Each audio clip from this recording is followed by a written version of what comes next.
Hello everybody and welcome back to Gran Turismo 7, where in the last video we had the kart racing in Daily Race A, and I found that I was abnormally quite fast compared to other drivers there. I don't know why I really was, but I ended up being fairly quick and winning quite a few races, and that boosted me up to the higher echelons of C tier. But what that also did was put me in to GT3 races later on where I just really wasn't quick enough. So today I basically am getting my ass kicked to half of this, but we're trying to score points. We're trying to get 8th or above and try and just kind of stay in the ranking in C tier where we're at. And it also doesn't help I didn't have too much time to practice here at Brazil. And it didn't help that I also had some lobbies like this, where I'm trying to give the guy space on the outside and he just crashes me into a wall. But we started in the Lambo, and then I actually tried out the Porsche here, as you can see, opening a couple laps. Another race that didn't go quite as well for me, and that's because we're kind of slotting in behind here. I do kind of squeeze up a little bit, but the car behind just comes in, taps me twice around the back, and there we go.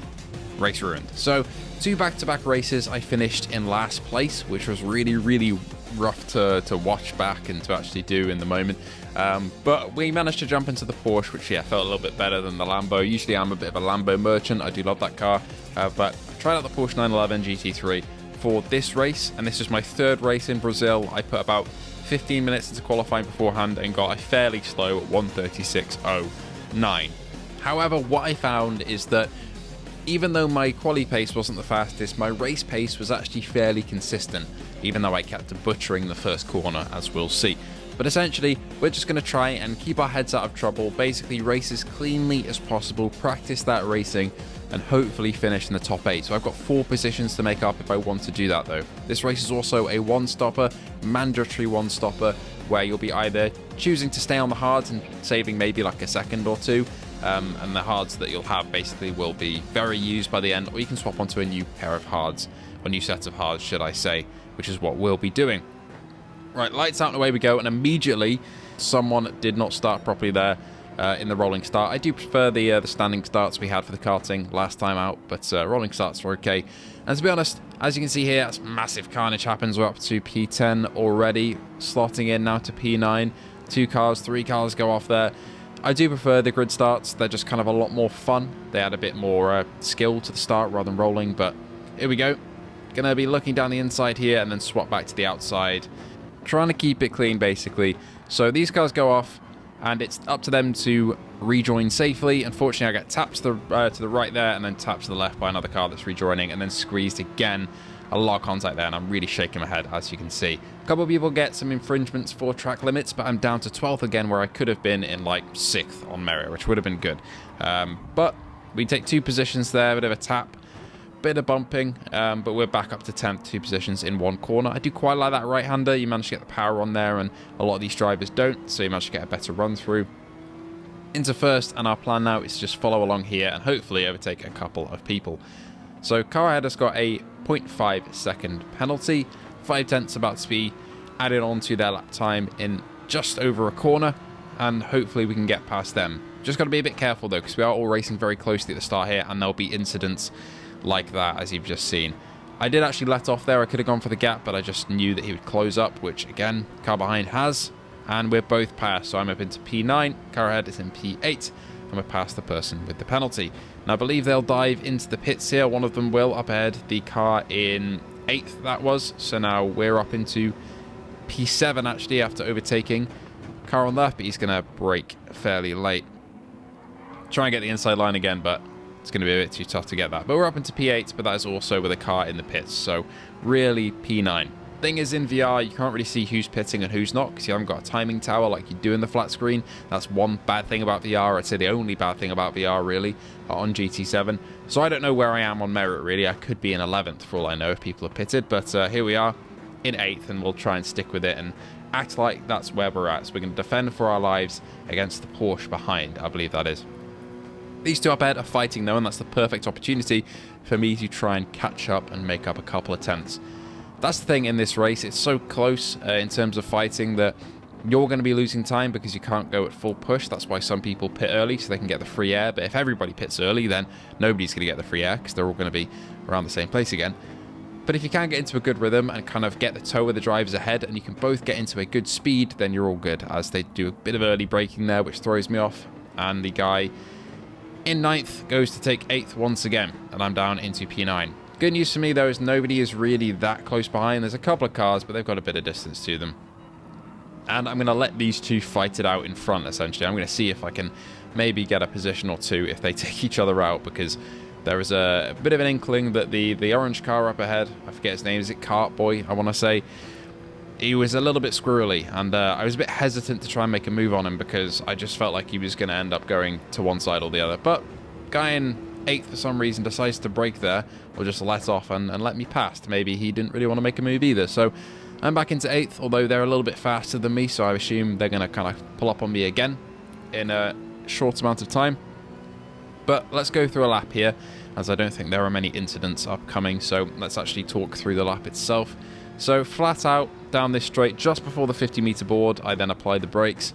This is a track I was really still learning, and I also let the drive behind go through there. I kind of left the door open, but we got a good run through, so we're back up into P8 as they're kind of right behind. Right, just for the 50 again, braking down into 2nd and then power on, basically full lock on the right, and then up into 3rd. See, that's the area of the track that I gained quite a bit of time on the cars in front, especially since they were fighting, so I can see a potential, P7 here, potential P8 if the people in the pits come out in front. So P8 would mean points, which is exactly what I want. Right, here we go. Down into 1st, power on, and then take it over to the right side of the track. Not quite right enough there. As you can see, I'm going to be trying to go flat through here, but I have to let off a little bit just because the angle's not quite right. So suboptimal corner. Right into 1st here. Okay, there I get a bit of a bad run, though. The car behind the Porsche is really looking for it, and I have a feeling he's going to go for it on this straight. But overall on the lap, he's got a bit more pace than I have. My weakest corner, though, out of the whole track is turn 1, by far, as you'll see in a second. I really struggle with turn 1 for some reason. And it's weird, because I don't really struggle too much with the corkscrew in Laguna Seca, but the first corner here in Brazil, I really do. I struggle to get the right line and getting a car rotated into the second part of the corner there. But maybe they'll fight in front if I let this kind of play out. So I'm just going to tail along behind, and hopefully something will happen. We'll just have to wait and see.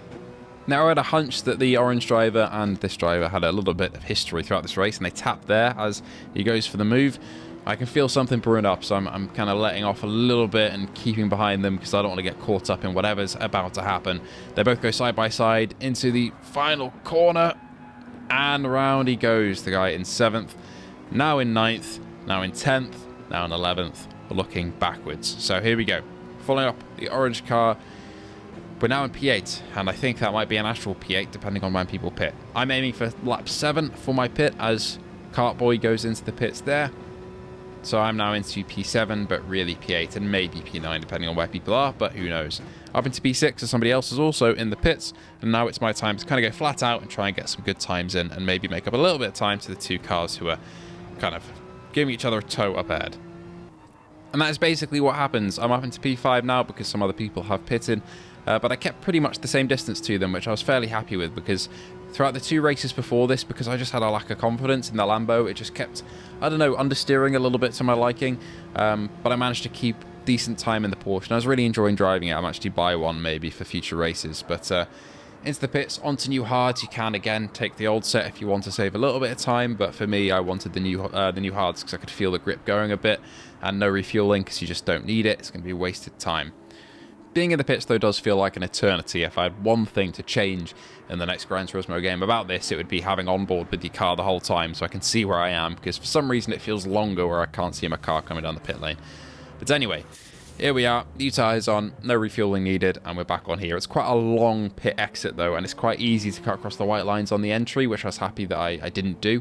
And then we just got to make sure not to cut on exit. So we're up into, well, I say up into, back down into P10, but I can see the car ahead, so that is promising. And hopefully when some other people pit, they might end up right behind me as well. So let's get back on the gas and see where we can go. Because of stepping on it a bit and actually doing some decent laps, as you can see on the left there was a car in the pit lane who we're about to come out in front of, and another car as well, so we're about to be in P8, which is very, very exciting. And for all I know, this is actual P8 on merit, because, you know, I pitted, so this is where I actually am. And I don't know if anybody ahead has pitted or not, so it's potentially could be a P7.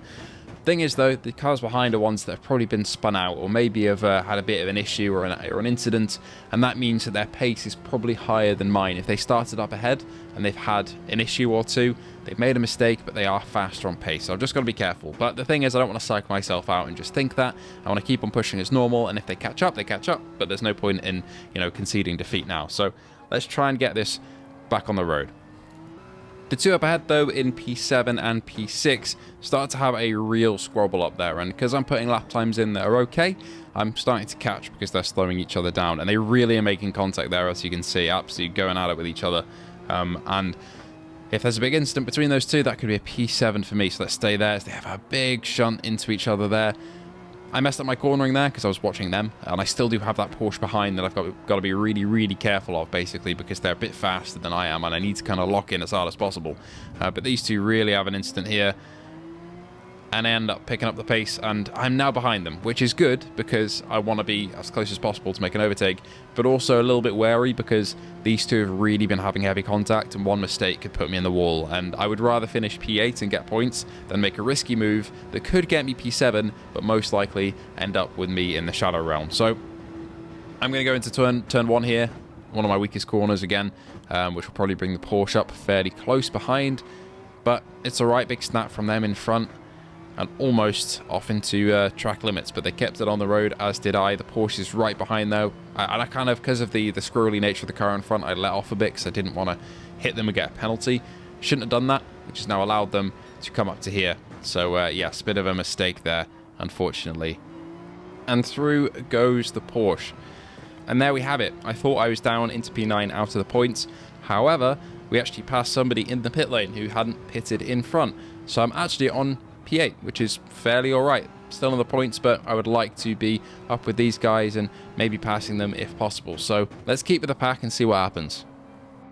This Porsche, though, I'm feeling is fairly quick, so I'm imagining he'll probably make a move on the car in front. But those two are very, very aggressive, as one of them goes off into the grass, makes a mistake, and this is where the Porsche is going to make his move down the inside, and that move is now basically complete because of a bad exit as well from the number 7.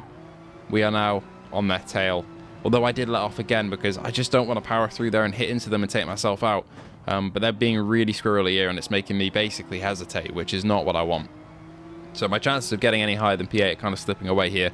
Maybe P7 if we can get past this guy, but again, can't be too risky because, again, yeah, he could put me in the wall for all I know, either intentionally or unintentionally.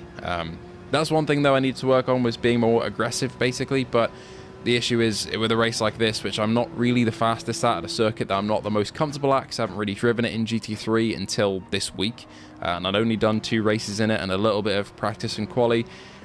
I was still learning as the laps went on, pretty much, so I wasn't too confident of sticking moves around places where they shouldn't really be done. And they're starting to get away a bit there because of my poor corner 1 anyway. Coming on to lap 15, though, final lap of the race. This is where the status quo gets shifted a little bit, because for the rest of the laps between where it just cut to and now, everything's been the same, but coming into the 3rd corner here, contact between these two, and I kind of saw this coming for a while off. They're really sniffing out each other a bit to see if there are any weaknesses, but the Porsche is now behind because of that contact, because of the sending the other driver really did down the inside there. I'm now in front of the Porsche side by side, and he goes through. Unfortunately, I couldn't really make that one stick, but a bit of snap oversteer pulls me back up alongside, but there's not really enough space to try and make a move around there. I'll have to be going too wide and probably lose that time, so I slot in behind again. Still looking for a bit of a gap to go through if it does open, but I don't want to be too rash. It's the last lap, and if anyone's going to make a mistake, I want it to be them and not me. Another big snap of oversteer there, but I don't really get the power down fast enough. Decent corner from me. I do have to lift throughout the middle of it, though, just because the tyres aren't really hanging on as they used to. Down into first, power back on. Could have done a little bit earlier, but that's okay. And it looks like we're on the home stretch for a P8. There's a car behind as well that's been gaining a little bit lap per lap because of our fighting up ahead, but luckily we've managed to keep decent pace. And honestly, I was just pretty happy with the points finish there. I definitely could improve as time goes on, but I don't really have too much time for this circuit this week, unfortunately.